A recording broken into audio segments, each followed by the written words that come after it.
Rich Tarani here with TMC. Thanks for watching. We're at ITEXPO 2014 in Las Vegas. On our program is Richard Scannell. He is the EVP of Corporate Development at Rivermeadow Software. And Richard, welcome to the show. Thanks, Rich. Good to be here. Likewise. Why don't you start off, tell us a little bit about your company, what you guys do? Great. So Rivermeadow is a software company. We have a SaaS platform. And very simply, we automate the migration of servers into and between clouds in a 100% automated fashion. Okay, so your primary audience would be telcos, data centers, media companies, CDNs? Yeah, all of the above and more. So anybody essentially who's either in the business of moving their own servers, perhaps into a private cloud, or the telcos or the public cloud providers, or the systems integrators who are working with them, the resellers who are taking those offerings and packaging them up and building solutions. Essentially, if you have servers that need to move either from a data center or an existing cloud into another cloud, cross-hypervisor architectures, cross-cloud architectures, from physical or virtual, and you need them delivered into a cloud, that's what we do. A simple use case I give to try to illustrate this, if you had, say, 100 servers that were never virtualized, 100 servers running in a private hypervisor, say ESX, and 100 servers running in a cloud environment, perhaps Amazon, and you wanted to migrate all of those into, say, an OpenStack environment running on KVM. Rivermeadow is a single tool. You can essentially upload all of the necessary credentials and IP addresses, and without any person being involved, we'll migrate all of those in exactly the same fashion, delivering a bootable clone of each one of those servers into that target cloud.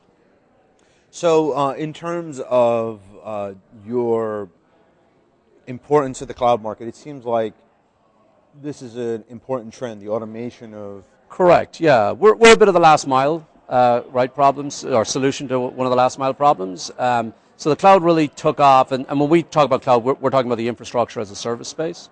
It really took off, obviously with Amazon probably as clearly the leader, now other folks gaining ground, but it took off around what we think of as greenfield servers. So all new servers that were typically acquired to build new applications.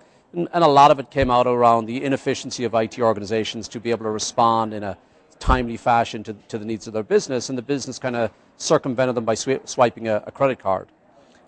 Now that cloud has been really more adopted by the CIO and the head of infrastructure, there is a desire to consolidate and perhaps gain a lot more control over that.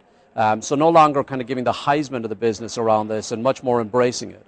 So now there's a desire to move around workloads that perhaps were historically kept in the data center, or perhaps are on multiple different clouds because different business units did different things. So you have this concept of cloud sprawl.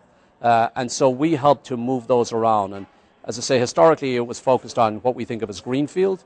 We address what we call the brownfield. So the old servers going all the way back to Windows 2003 and older versions of Linux, and help to move those into the cloud infrastructure as a service environments that are available that give you all the quality of service in terms of safety and predictable economics that you get from those platforms. Now you hinted at something which is a fairly big issue still in the tech world, and that is a lot of, I don't know if rogue is the right word, but rogue deployments of cloud. Sure, shadow products. IT, right? You get all these terms for it.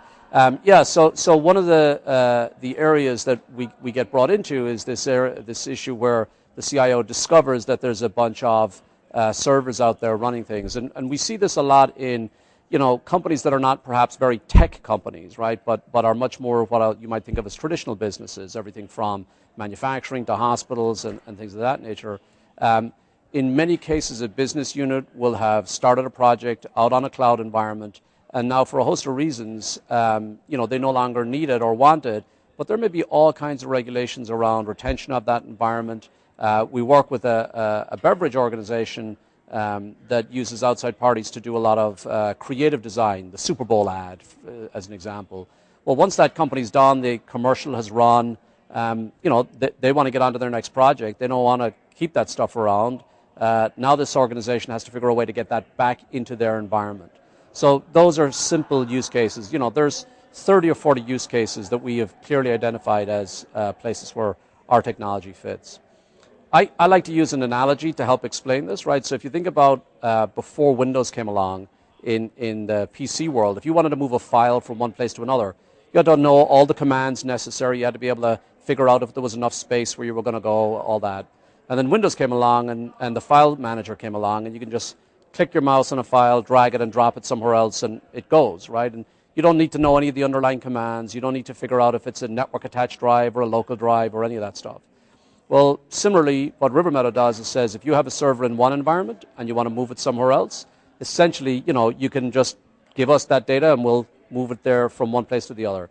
We'll take care of all the underlying technical challenges that exist in that today. Very exciting. Is there anything else the audience should know? What's next, or any other thing? Yeah, I think the other thing to understand about us is we're a SaaS platform, so it's a pay-as-you-go model. You pay on a successful migration. There's no upfront hardware or software to buy.